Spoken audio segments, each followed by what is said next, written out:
Assalamu alaikum, everybody, and hello. Thank you for joining us for our webinar today on legitimizing apartheid, why Israel isn't eligible for the Visa Waiver Program. Almost 2 weeks ago, the US and Israel signed an MOU to facilitate Israel's entry into the Visa Waiver Program. And upon signing the MOU, a 30 to 45-day trial period began in order to test Israel's eligibility to enter the program. If Israel fulfills the statutory requirements to extend reciprocal privileges to US citizens and nationals, it is said to be admitted into the Visa Waiver Program, which would allow Israelis to be eligible to enter the US visa-free for 90 days. For obvious reasons, AGP Action and AMP, alongside many other organizations and Palestinians, don't believe that Israel should be admitted into the Visa Waiver Program, given their long-standing discriminatory track record of denying entry to Palestinian and Arab Americans, Muslims, and Americans who support Palestinian rights in general. To discuss this issue in further detail with us today, we have Zaha Hassan. Zaha is a human rights lawyer and a fellow at the Carnegie Endowment for International Peace. Her research focus is on Palestine-Israel peace, the use of international legal mechanisms by political movements, and US foreign policy in the region. A quick disclaimer for everybody, Zaha is a researcher who has been working on the issue and has been meeting with policy makers regularly, but she cannot provide any legal advice on this issue. With that being said, Zaha, thank you so much for being with us today. We've been working on, against Israel's admission into the Visa Waiver Program, given their discriminatory policies, which clearly don't meet the reciprocity guidelines for admission. Can you give us a background on the unofficial MOU's terms and what it means for Israel? Thanks so much, Aya, for having me, and to AJP and AMP for the opportunity to kind of shed some light. I have to be honest, I mean, the situation is anything but clear. Before I get into the muck of it all, I think what I want to do is just kind of remind us all where we started from. We've been hearing, at least for the last 1.5 years, that this Israel's entry into the Visa Waiver Program was going to be a boon for Arab Americans, Muslim Americans, Palestinians in particular, who have had difficulties in entering Israel and the occupied territories for many decades now. In addition to that, those categories of people, Americans writ large who have been critical of Israel or who have supported Palestinian human rights, have also faced difficulties. And we understood that this Visa Waiver Program was going to end all of that discriminatory treatment, entry denials, searches, unreasonable interrogation on exit and entry. All of these things were going to cease because Israel was going to treat all US citizens the same way, and we were going to be treated the same way Israeli nationals are treated when they enter the United States without or transit through the United States. So that was what the promise was, right? And we were given the slogan, blue is blue, which referring to the US passports, that all US passports are going to be equally valued at Israel's borders and the borders that it controls. However, what we know today to be the case is anything but blue is blue. What we know today, based off of, as you mentioned, a MOU that the US government has not officially released, but that we understand to be the terms and conditions of Israel's trial period into this Visa Waiver Program. Essentially, what the MOU does is what it does is it accepts Israel's differential treatment of people holding Palestinian IDs, and it creates understandings around how Israel is going to treat Palestinian ID holders in particular when they try to enter or exit or transit. And largely what the biggest change is, I would say, is that a Palestinian ID holder that is from the West Bank will be able to use the airport. That's the promise, that they'll be able to use Ben Gurion Airport and rather than having to go through Allenby. Other than that, to be quite frank, I don't see much change in how Israel is going to be treating Americans. And I can kind of go through some of the concerns that I have. And I have, I think, 4 concerns that I want to raise with you. I should go back and just say, as it pertains to Gaza ID holders, Palestinians with Gaza IDs, they are largely cut out of the Visa Waiver Program. Only a very small number of people with Gaza IDs are going to be able to enter Gaza, people that have first-degree family members. That's the promise in the, that we've been told. But as I go through discussing the MOU, even that is in question because of the way in which the actual implementation is to date in this trial period that we've been told. So again, now this is a MOU that concerns a trial period, but also promises certain things are going to take place as Israel enters the Visa Waiver Program. And it talks about what's needed for Israel's entry into the Visa Waiver Program. Again, this is a MOU. It's not a legally binding document of any kind. Israel's not bound. The U.S. is not bound. It's not a treaty between the two countries. So anything promises Israel's made in this document, it's not bound by.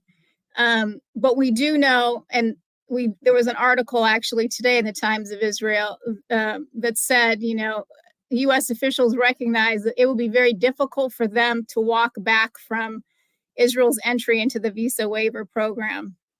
So promises that the U.S. makes in admitting Israel into the program, hard to undo. Israel's compliance with the terms and conditions, much more fluid because this is not a legal document. And why hasn't the U.S. government released the MOU, the official MOU? That's a good question. And I think people who want to have some clarity about their rights should be talking to their members of Congress and asking them to, on their behalf, get an official copy of this MOU and demand it from U.S. officials. This isn't classified information.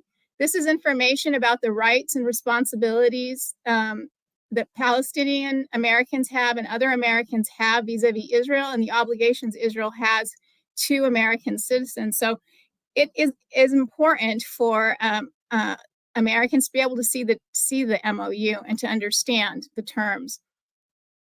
A second concern I have, besides that this MOU has not been officially, released, is that, entry into this trial is being rushed to meet a deadline, which is the end of this fiscal year, September 30th. And it's based on getting to that deadline and getting Israel admitted into the program by September 30th, rather than on making sure that this is a successful trial and that Israel is complying with federal statute. This trial started at the tail end of the summer travel season.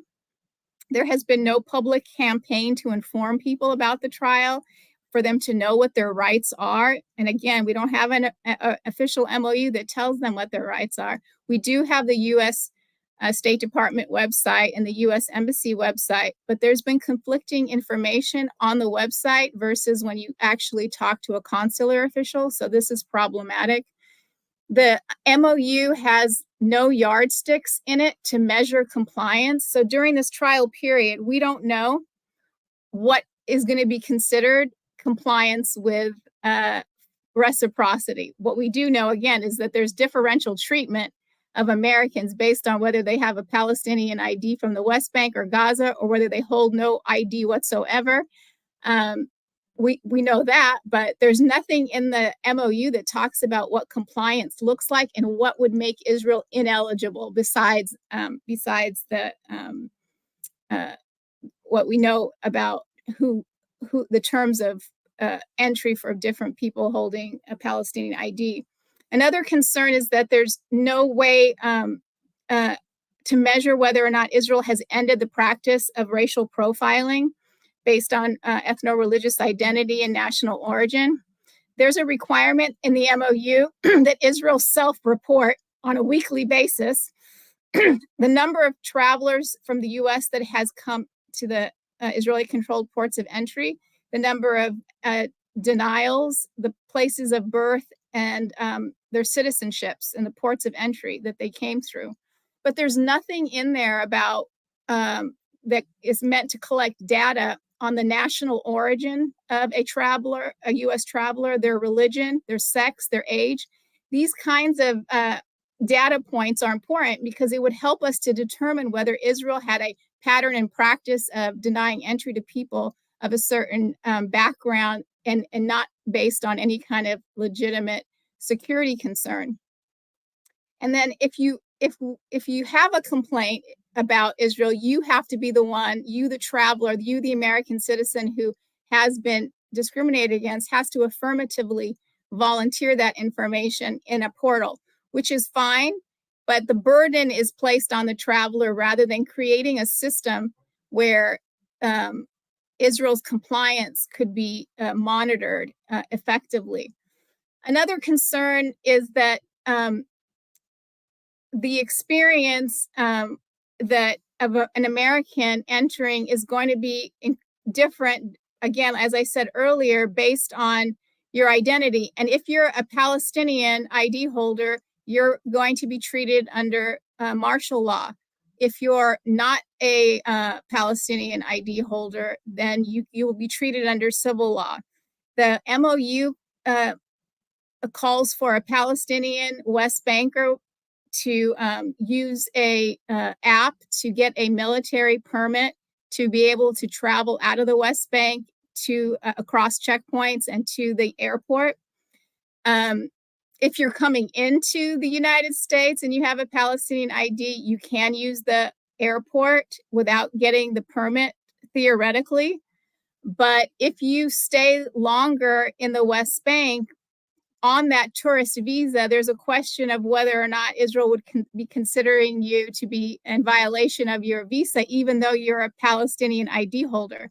So, I mean, there's so many questions about these rules based on the ID that you hold and where you reside in the occupied territories.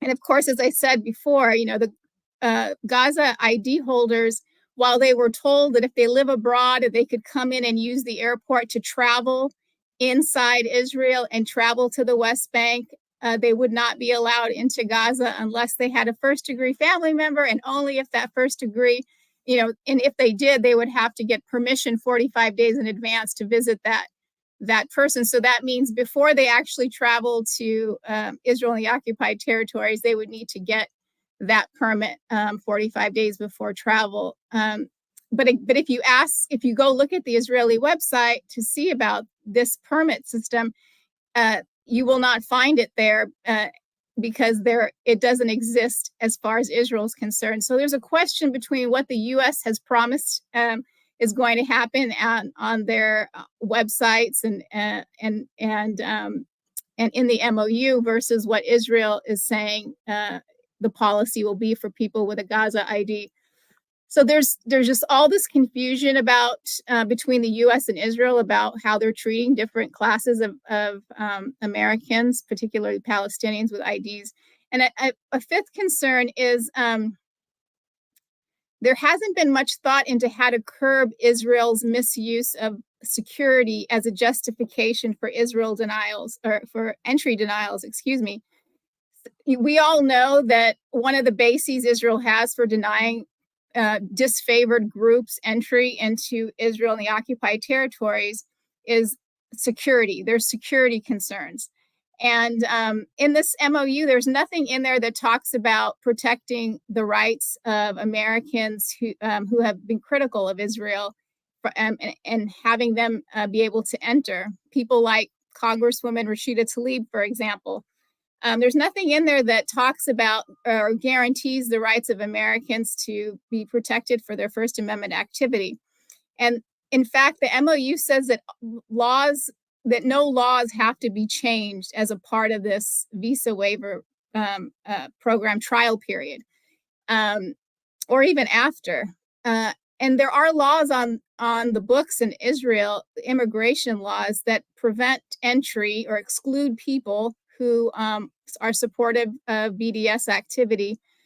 Those people writ large are considered security problems for Israel anyway. So the question is, how can the U.S. guarantee that there is going to be no discrimination? The MOU doesn't talk about it. And we know that Israel still has on its books this idea that they will exclude people for this basis. So there's just a lot of questions. And we know just from this last week of implementation that, we're having mixed reviews.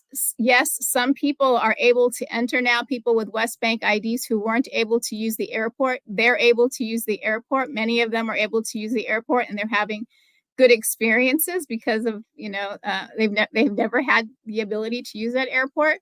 But then there are many others who have tried, like people with Gaza IDs who've tried to enter during this trial period and were turned back. Or people that weren't allowed to rent a car with Israeli plates that have Palestinian IDs. That's something actually the MOU does talk about. It does mention Israeli laws around that restrict use of certain transportation, and it actually acknowledges that and doesn't change that. So Israel is continuing that policy with Palestinian Americans who are entering, not allowing them to rent cars and not allowing them to drive across checkpoints. There are actually people that have had cars that were able to somehow get a rental car. We're told they weren't allowed to drive their rental car across checkpoints because they're not allowed under military law in the occupied territory. So they had to have some friend drive the car across the checkpoint, and they walked across. So these are all the different, ways in which Palestinian Americans in particular are experiencing this MOU. It's obviously not blue as blue. It's not even bluish.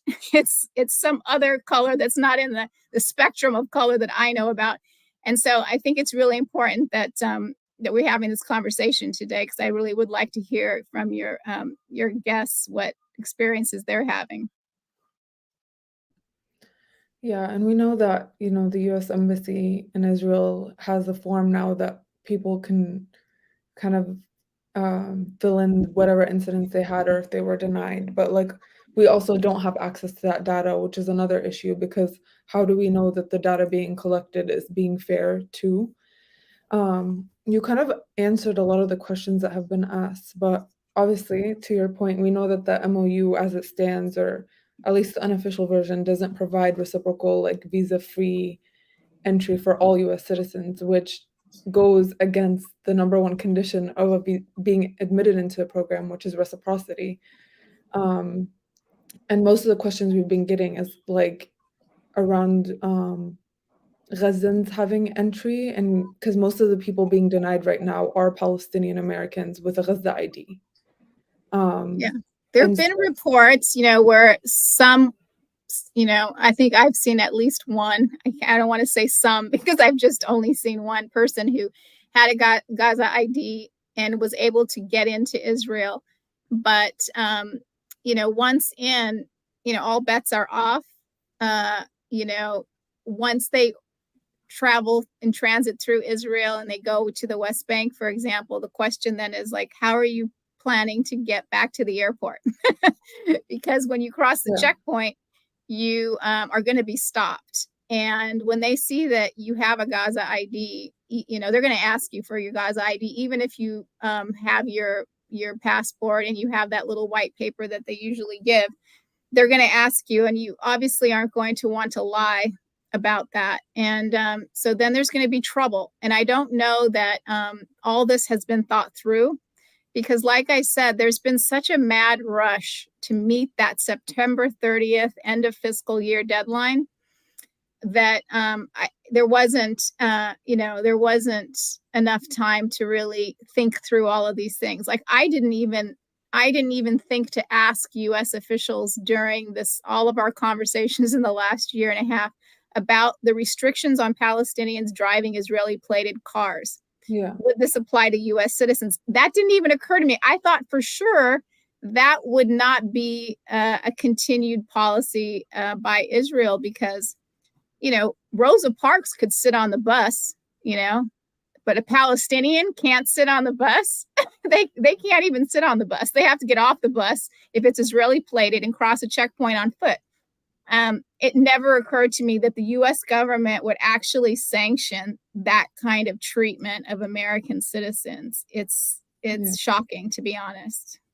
I think it's shocking and concerning because all of the conversations we've had for the last 2 years with government officials here in the US about this issue, especially when the new COGAT regulations went into place, they kept telling us, the guidelines for the Visa Waiver Program are very strict and clear, like there's no way around it. And now we're here. They have a 30-day trial period to undo decade-long discriminatory practices.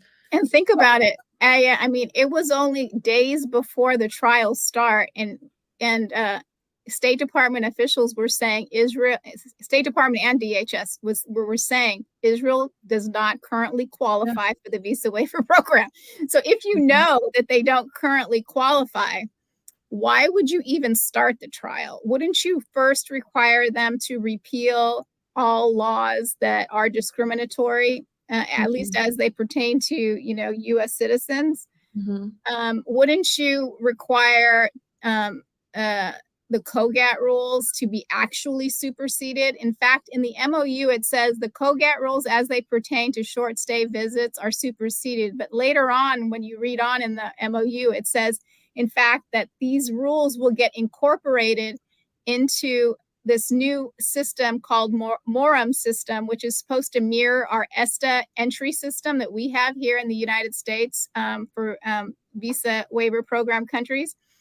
And so it's not actually superseded. The military rules that regulate Palestinian presence in the occupied territories are going to become subsumed into this MORAM system. So it's actually really the U.S. giving sanction to the use of military law against Palestinian Americans. Yeah. So it's continued unconditional support, even throughout the human rights violations. And I just want to give a reminder to our viewers, if you have any questions, please put them in the comments and we'll try to answer them while we're on the webinar. I think the most frustrating thing is that they are only being given the frustrating thing is that they've even started this trial period, despite especially the last 2 years of violence and discrimination that we've seen, but also that it's only a 30-day trial period. Like, how easy would it be? Let's say Israel gets admitted into the program, which it's looking likely considering everything that's happening. And then they go back to their discriminatory policies and start denying Palestinians again on the basis of security reasons, which we know will happen given, the government and its track records. How easy is it to reverse their admission into the Visa Waiver Program? Not easy. So, putting aside the political, right? Because we already mentioned that even U.S. officials recognize that once Israel gets in politically, it will be hard to snap back. That's the term that Ambassador Tom Nides used about what he was working with Israel on, a snapback provision that was going to make it so that immediately Israel would be out of the program if they were found to be out of compliance. The problem with this is, putting aside the political problems of trying to do this, according to the MOU, there is no snapback. For the trial period, in fact, there's no actual compliance review envisioned. So it talks about giving or getting weekly reports from Israel about their about the entry denials and how many Americans actually entered and what other citizenships they have. But it doesn't, say that what's going to happen if they got like a certain percentage of denials, and what does it mean? Because we don't even know why they were denied, because they're not required to give you a basis for the denials in the MOU. So how would you know how to assess Israel, even if there was a requirement in the MOU that they actually get assessed. In fact, the MOU doesn't envision a review of Israel until 6 months after it's in the Visa Waiver Program. So it looks like the trial period is an on-ramp to get into the program, but there's no off-ramp, for it if it hasn't complied. And like I said earlier, you would want to know certain data to be able to determine if there's discrimination. If the MOU says it's meant to end discrimination and racial profiling of Americans, then wouldn't you want to know who, if these people that were getting denied, like how many of them were Palestinian or Arab or Muslim? These data points, you have to have them. Otherwise, this is meaningless, this idea that you're monitoring Israel in a trial period. Don't have a trial period, then just admit them into the Visa Waiver Program, because that's what's essentially happening here. Right. Yeah. I think the dangerous thing is that the US always gives Israel the pass to say that they're doing certain things for security reasons and protections, and we never know what the security reasons are, like you mentioned.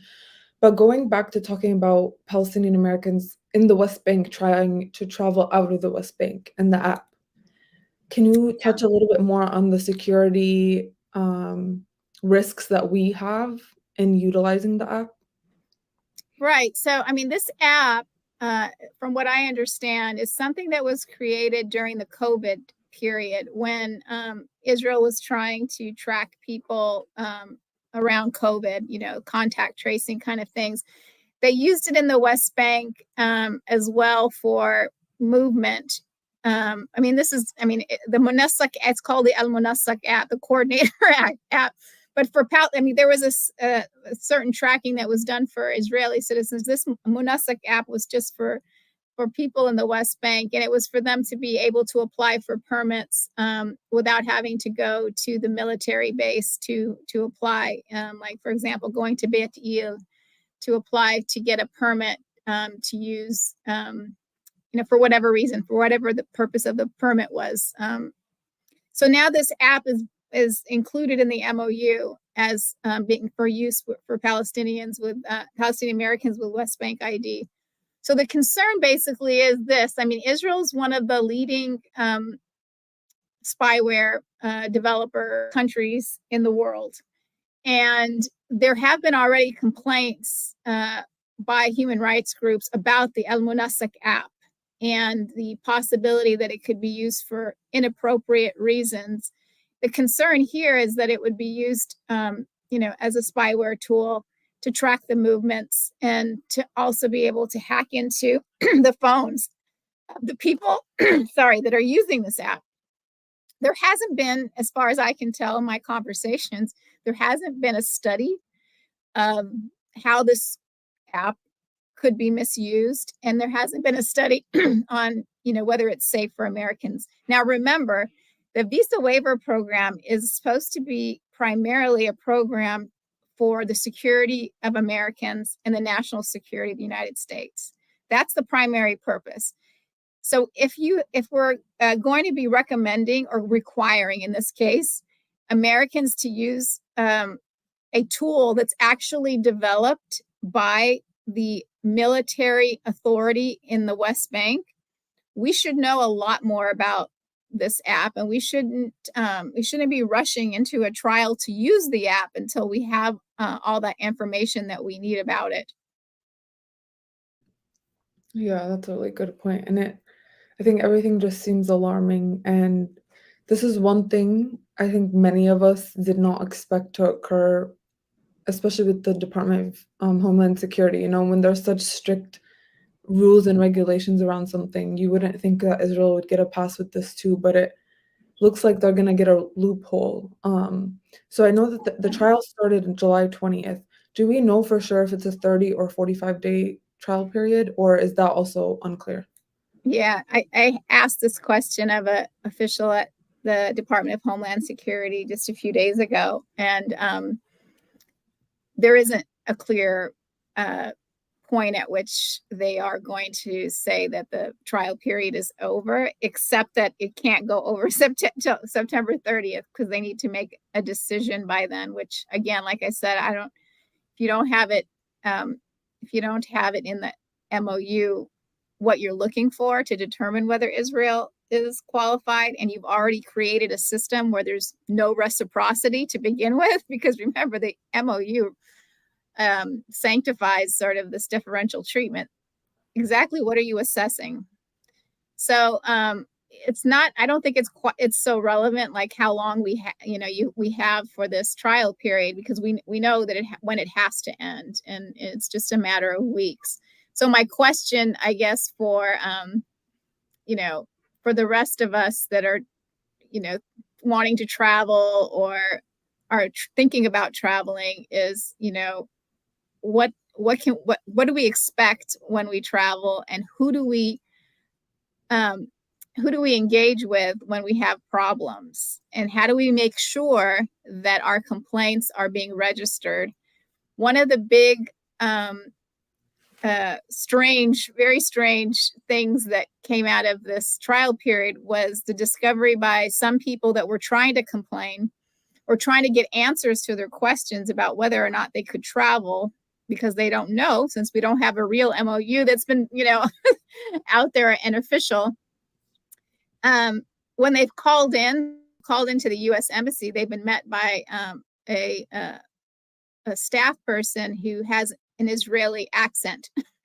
And for many Palestinians, being, calling a U.S. government phone line, a complaint line, and being received by someone with an Israeli accent is very disconcerting, especially when that person might be questioning you and not necessarily believing you about your experiences.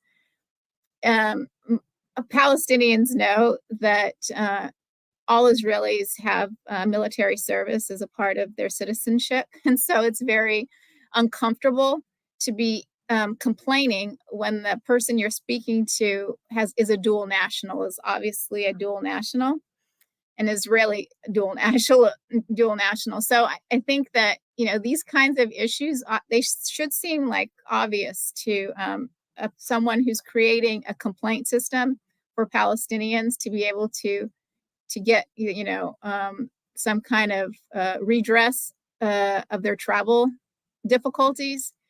It should be obvious that you wouldn't want to make them feel uncomfortable to share their stories by having someone that's Israeli on the line, So, I mean, these are the kinds of things that we're hearing from travelers, and so I think it's important before we end our time together for people to know,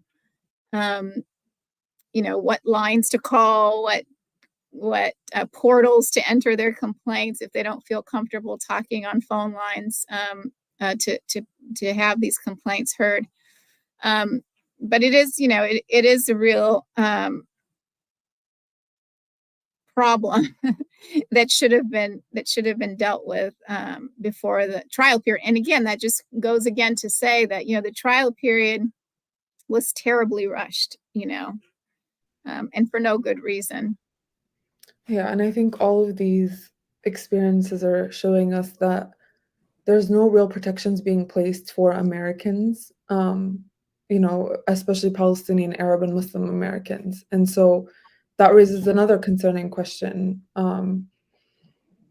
But so I know there's the U.S. Embassy form that we do encourage everybody to fill out, just so that the embassy does get, the data in real time, and they see that there are people being denied or discriminated against. AGP Action has our own hotline that we're working on updating as well, that you can either call the hotline or fill out, and we can try to get you the help that you need if you're experiencing something in the moment, or if it's just for us to have the data. I know that ADC also has some kind of form, but there's two questions. So the first one is, if it hasn't been clear up to this point, is it a good idea to admit Israel into the Visa Waiver Program? Is it good for Palestinian Americans, or is it not? Look, I believe that if the federal statute was complied with, this could be a really important opportunity for the U.S. to do right by American citizen travelers who want to freely visit Israel and the occupied Palestinian territories. Because if the federal statute was complied with, we would be able to all go unmolested uh, and um, and travel to Israel and the occupied territories and go for our 3-month visits and leave, not be subjected to mistreatment and unreasonable questioning and all of that. So yes, it could have been a good thing if the federal law was strictly complied with, as it has been for the other 40 countries that that have entered the program when it comes to the reciprocity principle. But in this particular case, I know that there's many people that have had good experiences this trial period, particularly those who've had Palestinian IDs and never got to use the airport before. So that's been a good experience for them. But the trial period's only a few weeks. And after the trial period, I don't expect things to remain as easy as it might have been for the Palestinian West Bank ID holders who are American. And again, Gaza is not in this program. Despite what the MOU said, we know from even consular officials who've responded to emails that they say Gaza is not in the program, and which contradicts what the State Department says. Their official spokesperson says Gaza's in. There's just going to be different procedures because of the security situation. But that's not been what we were seeing.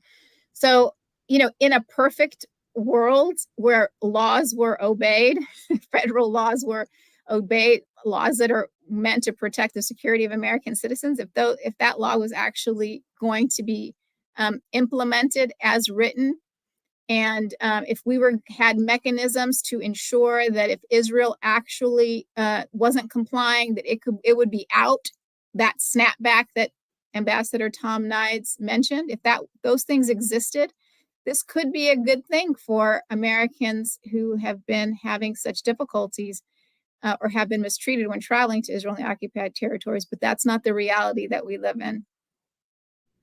Yeah, it's been clear. I think aside from the unofficial MOU, just Israel's track record in general and its discriminatory policies, it shows us they have their own mission. It's not going to change overnight, even if they're admitted into a visa waiver program. Another question is, which seemingly they will be admitted and the conditions, the laws won't be followed thoroughly. What can we do politically in case Israel is admitted into the program? Well, I mean, that's for organizations like, AJP Action, and AMP to be thinking about. At the end of the day, the reason why the Biden administration didn't feel like blue needed to be blue in this context, or that the American passport was prime over a Palestinian ID card. The reason why they felt like this was something they could do is because they're not concerned about the political power of Palestinian Americans or Arab Americans or Muslim Americans who might be offended by not being treated equally. So at the end of the day, it is a political issue. And the answer is political as well, because this would not have happened if they were concerned about an organized response to this kind of an MOU. Yeah. Right now, what we're doing is we're asking constituents, so Americans in general, to sign a petition to the State Department and the Biden administration demanding that they not admit Israel into the Visa Waiver Program, for the simple fact that they have longstanding discriminatory practices, and also the 30-day trial period is simply not enough. And like you mentioned, Zaha, there's just so many things that have not been taken into consideration. So many loopholes are being given, and if aside from blue meaning blue or anything, are we gonna get to a point as a country where we start to violate our own laws for the sake of an entity that honestly doesn't even respect us and has said so multiple times in the last 6 months that they don't need the United States, despite the We don't even have to go there, Aya, because the question is, does our country here in the United States respect us? U.S. foreign policy towards Israel aside, the issue for me as an American of Palestinian extraction is my government protecting me and doing right by me? Am I being treated like every other American in this kind of situation? And the answer is no. And so I think the work that has to be done here and the opportunity that's here is, how are we going to ensure that our government hears us on this particular issue? Because it's really a domestic issue to me. It's not a foreign policy issue. It's a domestic issue because our government has let us down in terms of equal protection under law. And the federal statute exists there. And now if they want to go and revise the federal statute to allow for this kind of discrimination against classes of Americans, then they need to go back to Congress and revise it. There's a real concern here about the complete disregard for the language of the federal statute, which is pretty clear about reciprocity. So, for me, again, it's an issue for Americans to be dealing with our elected officials about, more than it's an issue of between Israel and the U.S. The U.S. is doing what it's doing because it's not feeling like it needs to listen to its citizens on this particular issue. Yeah, I agree 100%. And that's why, for our viewers and just Americans in general to understand this issue right now, which is why I think this webinar was necessary. I think just to understand the details and what comes with it, because it might seem glamorous on the surface in an ideal world, for Palestinians to be able to go back home, but there's some serious issues within our own government. And like you said, our own government respecting us, and beyond respecting us is being willing to protect us, which has not been the case. And so we really urge constituents all over the country to sign our petition, to be well aware about this issue. Your elected officials work for you at the end of the day, so you should be showing up just as much as the other side shows up, which we know happens very often, and it's the reason why our policies are impacted as much as they are. So somebody said ADC just sued ELAL Airlines for grossly treating a Palestinian American at the Newark, New Jersey, and Ben Gurion airports in July. Do you have any comments on that, if you're Yeah, aware? I mean, that treatment, I saw the case of this young woman. She she had the misfortune of booking a flight on El Al Airlines, which is a quasi governmental airline of Israel's. And that airline does not want to have Palestinian passengers or Arab American or Muslim passengers. I know from my own I had a business trip, and someone booked me on El Al, and I thought it was a Delta flight, and I ended up exactly the same treatment as this woman who she was prevented from boarding the plane and interrogated, mistreated. I mean, and then given all these reasons why her luggage couldn't be on the plane, or certain items in her bags couldn't travel with her.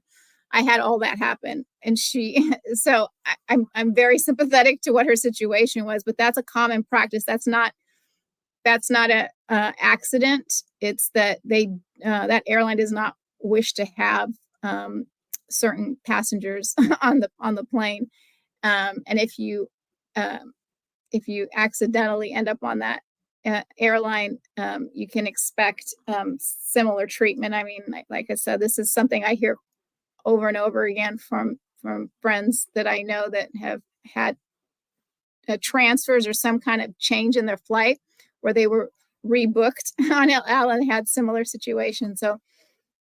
So I think it's a very important case coming right now, as it is with this issue of Israel's admission at the Visa Waiver Program, because it really highlights the travel difficulties, that Arab Americans, Muslim Americans have, traveling with their identities to Israel.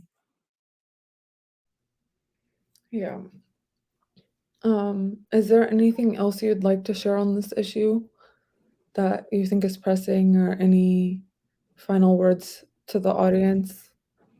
Yeah, I just thank you for having me. I think this is an important conversation just because we have been given so very little time to understand what's going on, and we have been given so very little information about what's going on. So I really applaud you, Aya, for organizing this, and for AJP and their activism on this. I think information is power. It's going to be very difficult to change what's already been agreed to, but I think that there still is an opportunity, because, like I said, this MOU is not the law. It's an understanding that can be changed and revised, and so it's up to constituents in various districts and various states to make their voices heard to their elected officials, and to let them know exactly what this MOU says, because I don't think that most members of Congress have any clue what this MOU does and what it says about the treatment of different Americans based on their identity. So I would encourage people to reach out and educate their own elected officials about it, because it is shocking. Like you, I was like, oh, no way would they put this in writing, and do this. Like, I actually had much more confidence when I was hearing blue is blue, and that the U.S. passport is prime over all other citizenships and nationalities. But I do believe that the officials that were working on this had the best of intentions, but I think it came down to a political decision from places higher than these folks that were working on it. And so now it's just left to the people that are affected to try to move their officials. Yeah. Thank you so much, Zaha. This was very informational, and I really hope that our audience, takes all these talking points and takes them back to their members of Congress. Again, I encourage you to sign our petition. You can find it in the comments. You can also, somebody asked if it helps to call the White House. Doesn't hurt to. I would encourage you to take the talking points from the petition and utilize those. And if anybody wants to organize meetings with their members of Congress, or call them or email them, you can feel free to reach out to us. We have some talking points. A lot of our organizations have sent out similar talking points to members of Congress. So they should be aware on the surface if they're reading their emails, but obviously it'll be way more impactful if their own constituents are constantly reaching out to them about this issue, especially within the next 2 weeks before the trial ends. We need to be putting as much pressure as possible. Also, if you plan to travel to Palestine during this time, again, if you experience discrimination or you're denied entry, please fill out the U.S. Embassy form first and foremost. You can also find that in the chat. It's really important for them to have the data and see that people are being denied during this trial period. You can also fill out our hotline form or contact us on the actual hotline, and we will do our best to try to support you, or at least have the data and communication with the State Department and DHS. And if you'd like to do more beyond that, please join us for our Advocacy Week in October. Since 2015, American Muslims for Palestine has organized an annual Palestine Advocacy Day and training weekend to educate students, community leaders, and organizers on civic engagement and policy work exclusively on the issue of Palestine. But as of 2021, Palestine Advocacy Day was handed off to Americans for Justice in Palestine Action, which is AMP's 501c4 affiliate organization. So join us and register today to secure your spot at ajpaction.org. You can find the registration on there, and make sure your elected officials hear your voices and concerns on this issue and everything else. our advocacy days are resuming back in person this year, so it's going to be really exciting. And again, thank you so much, Zaha, for being here. Really take all the information you learned and take action after this. Thanks.